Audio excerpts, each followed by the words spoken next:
This video is going to be slightly different than usual in terms of topic choice. I know I usually go over like mystical subjects or more cosmological subjects. I've gone over physics before, but I've been delving more into politics recently. Now I'm not going to like go super far into it. I'm not going to be super political or anything in this video.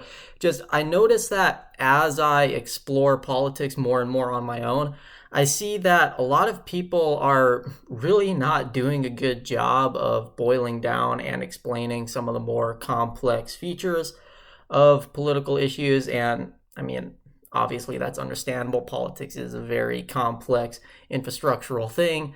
So I don't know. I guess I figure I'll just start putting my explanations towards some things I'm noticing in political subjects. 'Cause I just notice like some misconceptions, or people are overemphasizing things that they don't necessarily need to, because if you actually like delve into the topic, you'll see, oh no, that's actually just a misconception. You're not actually really seeing a lot of the aspects or facets that are really there.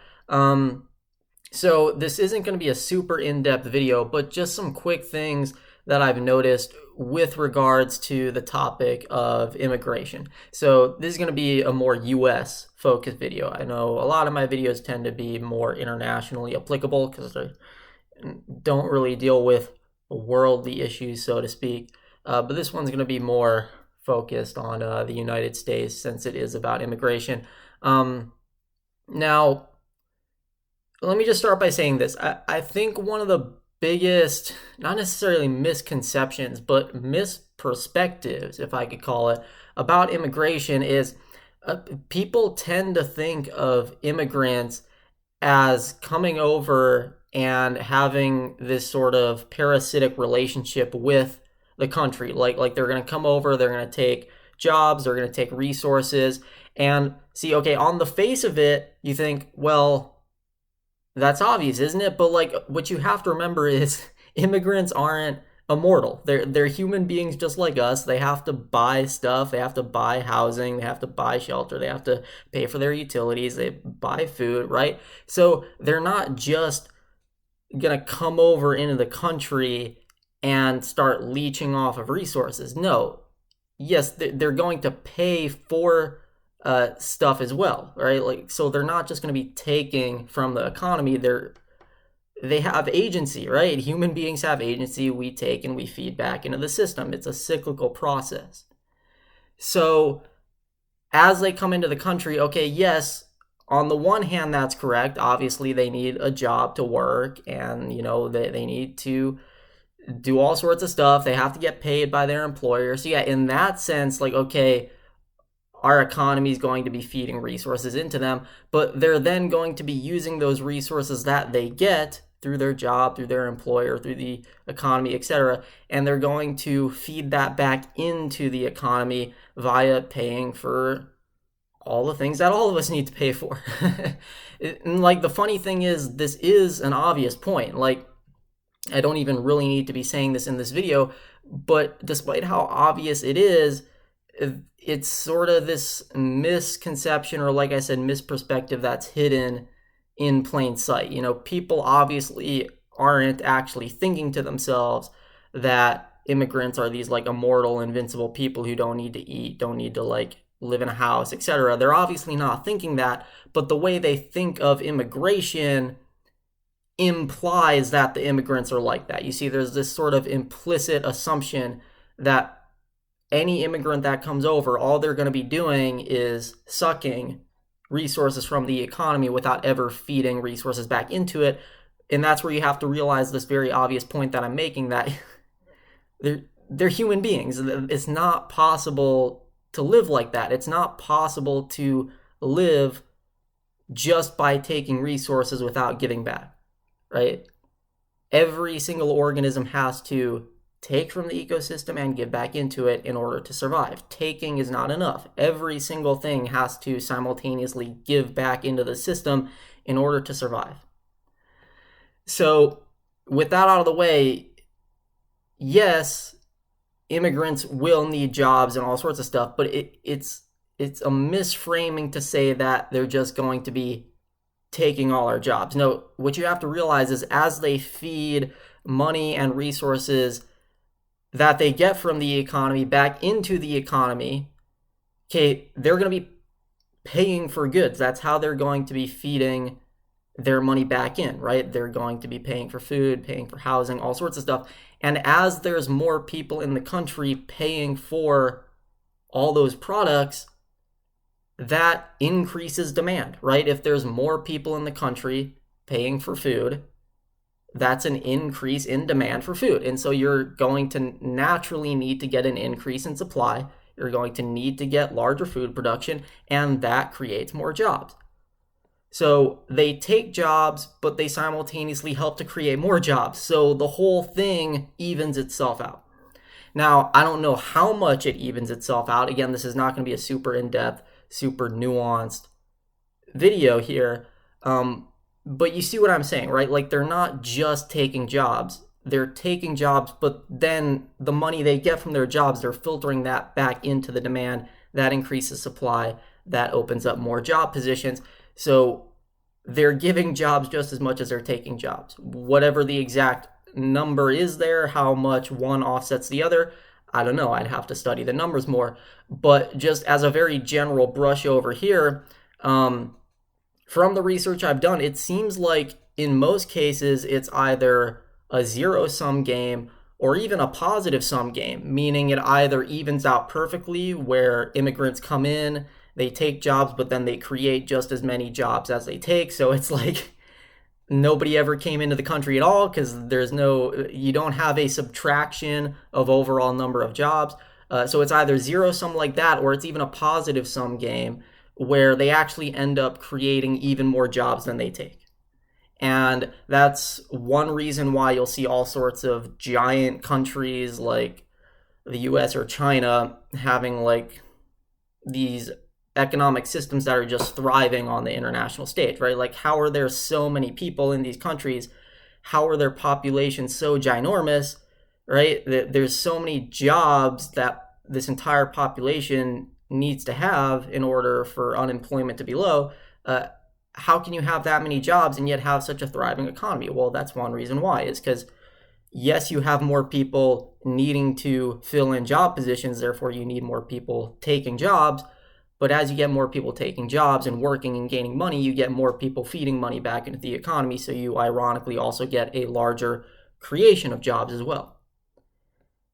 So that's just like, again, a very surface level example to show you how this works. Like, how can there be countries with such high population numbers, right? You have so many people, quote unquote, taking jobs, and yet they have thriving economies. That's one reason why big countries are able to do so well. Obviously, not every big country with a high population has a thriving economy. I'm just using that as one general example. Again, this is just a very vague surface level discussion, but that's one misconception to get out of the way. Immigrants are not just taking jobs. Yes, they're taking jobs, but that pays them and that gives them the means to pay for their own stuff, which increases demand, increases supply. That opens up more jobs for other people. So it's not as much a problem as people think. The other main misconception, and see, the last one I just went over, that's more of a misperspective rather than a misconception. And the reason I call it a misperspective is because, again, people are, unbeknownst to themselves, they're perceiving immigrants as if they're these immortal people who don't need to eat or buy anything, even though they obviously don't actually think that's the case. So it's not really like a misconception. It's not like they're actually conceiving of immigrants in that way. It's just their perspective is implying it. So that last example was more of a misperspective. This is actually what I'm about to go over now. It's actually more of a real misconception. The idea that you're going to get an increase in criminal activity if you have immigrants coming over. Again, since this video is more US focused, it tends to be the case that that's how a lot of people think of, like, immigrants from Mexico coming over the southern border. They think, okay, well, there's a large percentage of people in that immigrant population who are criminals or engage in all sorts of illegal activity, transporting drugs, all sorts of stuff like that. I'm going to link a couple studies down below for you to start on. I would encourage you to research this topic further beyond just the two studies I'm going to link, but those are basically just going to be a starter pack for you. Two studies below, one from Stanford and the other from the U.S. Department of, oh my God, I'm linking a study and I don't even quite remember the exact resource it's from. I promise you it's a legit resource. Probably doesn't make me look too good to say that, but one's from Stanford, the other is a U.S. federal resource. So they are very thorough, peer-reviewed studies. And both of them actually show that the percentage of the immigrant population that is engaged in criminal activity is lower than the percentage of the native U.S. population that is engaged in criminal activity. Is engaged or has engaged, past tense, present tense, but basically there's a higher concentration of criminals in the native U.S. population than there is in the immigrant population. They also go over the difference between legal immigrants versus illegal immigrants, and surprisingly, even the illegal immigrants have a lower concentration of criminal activity. Now, maybe you'll want to argue with me, say, oh, Ethan, those studies are fabricated or whatever, but okay, there's a reason why peer review is so important to these large regulated bodies or institutional bodies like academia or Stanford, right? The reason that peer review is so valued is for that very reason. That, okay, yeah, if you have lots of people conducting a study, they're human, right? They're going to have biases of their own. So how do you try to decrease the amount of bias that goes into a study? Well, you get multiple people from diverse cultural backgrounds, diverse perspectives, right? Liberal, conservative, Muslim, Christian, atheist, all sorts of diverse backgrounds. They're all going to have competing biases, right? The liberals may be more inclined to look at immigrants in a more, you could say, well, what would be the term? More open fashion, right? They don't necessarily look at security as being as much of a problem for the border. They do to some extent still, but it's a grayscale. They don't view it to be as much of a security issue as the average conservative does. Okay, so you get like some people from a more conservative cultural background in there too. They peer review the study and their biases are going to be more likely to push up against any liberals who are contributing to that study. So that's why peer review is so important. And further than that, that's why diversity is so valued in a lot of larger institutions, especially at universities. Why is there such an emphasis on diversity hires? That's one reason, right? It's just, unfortunately, we live in a world where we're very divided, like all sorts of different types of peoples from different nations. They grew up in countries that just have a very different culture than other places. We're a very colorful world. Maybe 1,000 years from now, things will be more mixed and more symmetric and more homogeneous, where the culture in the US will be just as mixed and just as varied as, let's say, the culture is over in Afghanistan or China or Northern Europe. But we don't live in that type of a world, at least not right now. The world is very diverse from region to region in terms of the cultures you find. And so, unfortunately, that just means we live in a world where ethnicity often lines up with different cultures. Now, that doesn't mean that culture is inherent to somebody's ethnicity. That's not what I'm saying.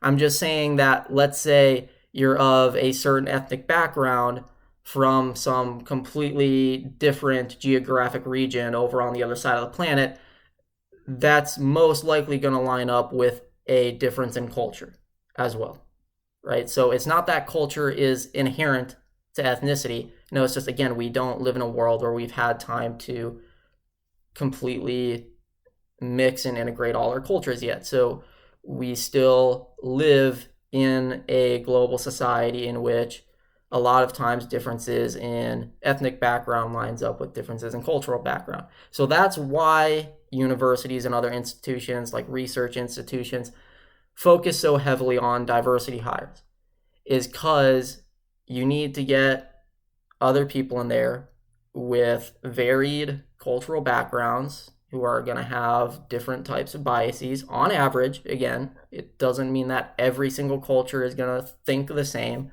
or that all their biases are going to be the same. Just on average, you get lots of people in from different cultures, and they're going to, on average, have a certain type of bias that weighs up against the types of biases that are typically found in another culture or other cultures. So diversity really does help the peer review process. It helps to boil out as much bias as possible, right? And peer review itself, because it functions in that sort of a way, it's still not a perfect system. It doesn't get out all the biases, but typically the peer-reviewed studies that you find from larger institutions like Stanford, they're typically going to be much less biased than other research sources. So, maybe you want to argue with what I've said in this video, or you want to argue with the couple resources that I've linked down below, but just look through them. Again, they're peer reviewed, like really take them seriously. I know a lot of times, especially if somebody's more conspiratorial, they want to just treat everything as sort of like a deep state fabrication, but no, like really understand the importance and the value of peer review and diversity and how much work goes into these studies. There really is something there. So don't just assume that immigrants have a higher concentration of criminals in their population. No, these studies, which are very thorough, tell us that the opposite is actually the case. Now, with that said, does that mean we shouldn't worry about criminal activity coming over our borders? Okay, well, no, not necessarily. I mean, again, immigrants are human. Human beings sometimes have a tendency to commit crime. So I have no problem with there being like some type of process to make sure that we're not letting criminals in to the US. Like, I don't think many people would necessarily disagree with that. I mean, you don't just leave your front door open at night. You don't just let anybody walk into your home. So sure, I mean, on a large scale, it's fine if you want to treat your nation, right, quite literally your home, in the same sort of fashion. But the way we currently handle immigration, it's so biased. We tend to view immigrants in this very misperceived or misconceived way. We think they're just going to have this parasitic relationship where they're going to leech off all the jobs without feeding anything back into the economy, which, as I said earlier, that's impossible. That makes no sense. They have to buy goods for themselves to survive. And we tend to view them as having a higher concentration or higher likelihood of criminal activity. These studies show us that's not true. So the ironic thing is that if you just look at the evidence, there's not really any more of a reason to fear an immigrant than a native U.S. citizen. There really isn't. They're not any more likely to commit crime than a native U.S. citizen. They're not any more likely to take your job position than a U.S. citizen. If anything, it's the opposite, right? Again, with as far as the economy goes, if anything, it's a positive sum game, and with the criminal activity, if anything, they're less likely. So really, the better strategy for lowering the crime rate in this country would actually be looking at our own impoverished communities.